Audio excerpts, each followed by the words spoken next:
जारी बात है कि ये सिर्फ भारत के लिए नहीं है।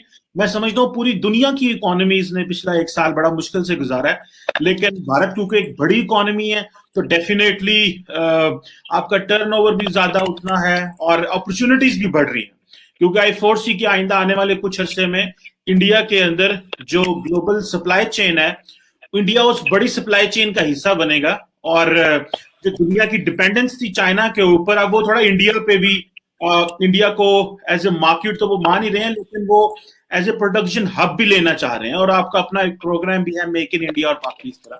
चले, we wish you best of the luck for.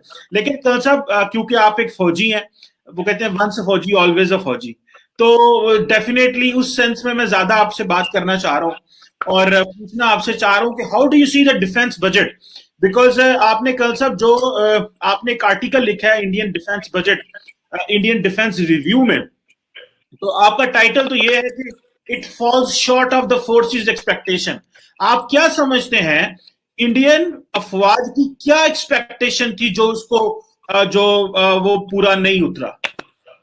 देखिए, जब हम इंडियन डिफेंस बजट की बात करते हैं as an analyst, defence analyst, तो जाहिर सी बात है कि थोड़ा सा कंपार्टमेंटलाइज और बहुत ही छोटे दायरे में देखते हैं, लेकिन जो कि हमें देखना नहीं चाहिए, हमें बड़े दायरे में देखना चाहिए। लेकिन क्योंकि बात सिर्फ स्पेसिफिक डिफेंस की हो रही है कि डिफेंस की क्या रिक्वायरमेंट है, उसके लिए क्या चैलेंजेस हैं और उसको क्या ये डिफेंस बजट मीट करता है या नहीं करता है, तो अगर इस हवाले से बात करें तो ये डिफेंस बजट बिल्कुल भी इस रिक्वायरमेंट को मीट नहीं करता है। ये काफी एक्सपेक्टेशन के काफी बिलो द एक्सपेक्टेशंस है, क्योंकि देखिए, जब से ये चाइना वाला मसला शुरू हुआ है तब से हिंदुस्तान में टू फ्रंट वॉर की बातें चल रही हैं। पाकिस्तान के साथ में हमारी वैसे ही रिवायतन दुश्मनी है, चाइना के साथ में अलग है। दोनों, चाइना और पाकिस्तान, ऑल वेदर फ्रेंड्स हैं, स्ट्रेटेजिक पार्टनर्स हैं।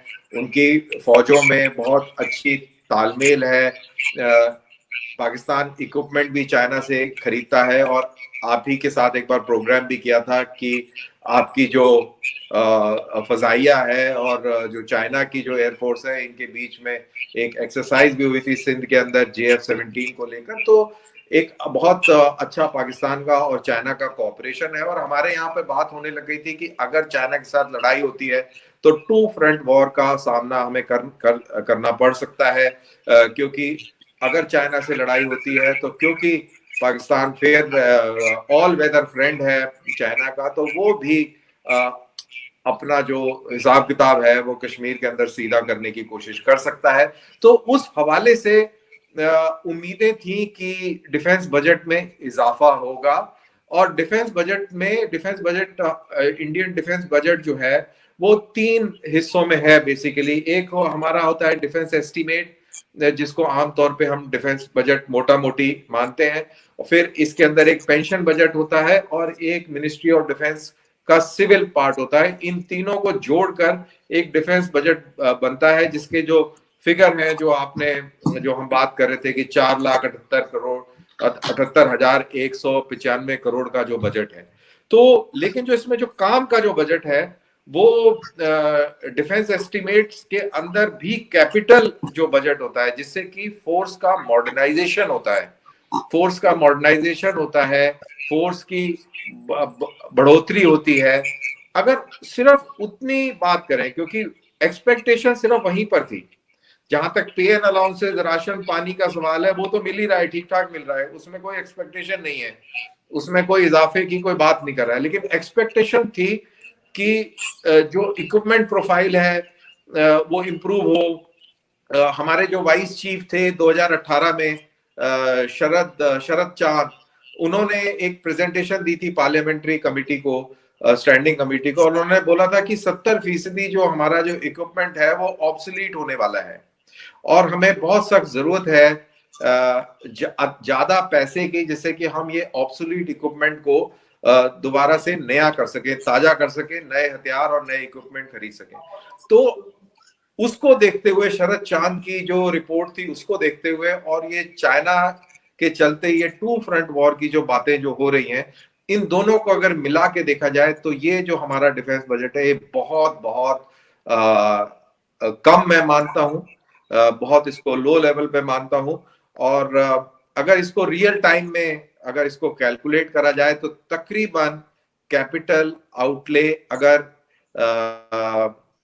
रिवाइज एस्टीमेट से बात करी जाए, रिवाइज एस्टीमेट हमारे आपके व्यूअर्स को समझाने के लिए कि साल के अंदर एक बजट होता है और फाइनेंशियल ईयर के आधे में एक बार रिव्यू करा जाता है कि यार हमारा खर्चा कितना हो गया, कितना नहीं हो गया, हमें क्या जरूरत है, मिड कोर्स करेक्शन जिसको बोलते हैं, रिवाइज एस्टीमेट होता है। तो रिवाइज एस्टीमेट से अगर हम कैलकुलेशन करते हैं अभी के जो बजट एस्टीमेट्स हैं तो ओनली 0.4% इंक्रीज हुआ है, ओनली 0.4%।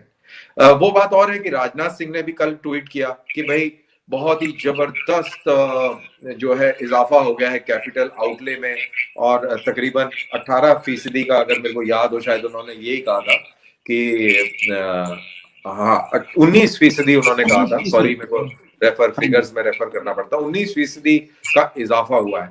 लेकिन 19% का इजाफा budget estimate to budget estimate हुआ है, लेकिन जो बीच में आपने जो मिड कोर्स करेक्शन किया है उसके लिहाज से देखें तो सिर्फ 0.4% इजाफा हुआ है।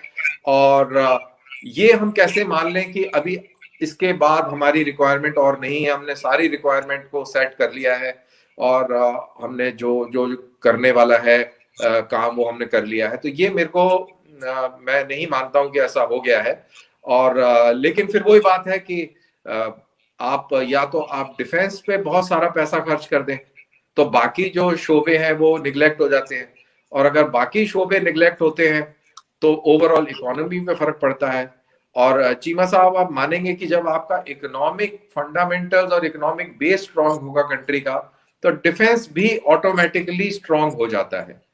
अगर आप पाकिस्तान को अगर आप अच्छी तरह जानते हैं उसके हिसाब से देखें तो डिफेंस बजट में बहुत ज्यादा जोर लग जाता है और उसके चलते एजुकेशन, हेल्थ और वो चीजें सफर कर जाती हैं।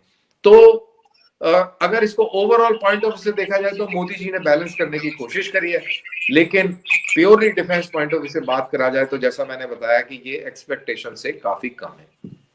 लेकिन कल सर जो मैं सवाल करना चाहता हूं वो ये है, और मैं देख रहा था इंडिया टुडे को और बाकी जो अखबारें हैं वहां पे से भी देख रहा था, वो कह रहे हैं जी कि गन्स ओवर बटर। मतलब इंडिया का एक बहुत हिस्सा ये भी बात कर रहा है कि भाई आपको इतनी जरूरत नहीं है जितना आप पैसा डिफेंस पे लगा रहे हैं, आप तो ओवरऑल को $50 अरब से ऊपर चले जाते हैं। तो इतना क्या जरूरत है आपको कि आप इतना ज्यादा डिफेंस बजट रखने की? और अगर गांधी साहब के फलसफे पे चले तो वो तो आपको कभी ना कहते कि इस तरह करो। तो इतना डिफेंस बजट, ये गन्स ओवर बटर वाली बात किस हद तक सही है? गांधी साहब को मेरा नमस्कार है, बहुत ही गांधी साहब का मेरा मतलब है कि राहुल गांधी साहब को मेरा नमस्कार है, मैं सजदा करता हूं उनको, उनका जो सोच है वो बहुत जबरदस्त है। वो कहते हैं कि हमें फौज की जरूरत ही नहीं है, हमारे किसान और जो मजदूर हैं यही अगर बॉर्डर पे खड़े जाए तो चाइना डर जाएगा।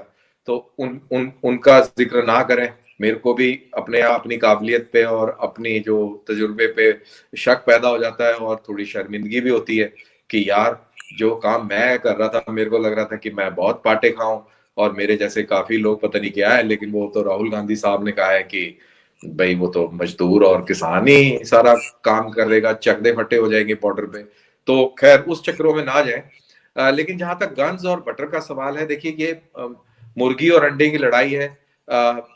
जो लोग डिफेंस के बारे में ज्यादा समझते नहीं है और उनको जानकारी नहीं है, उनको लगता है कि ये सब फजूल खर्ची है।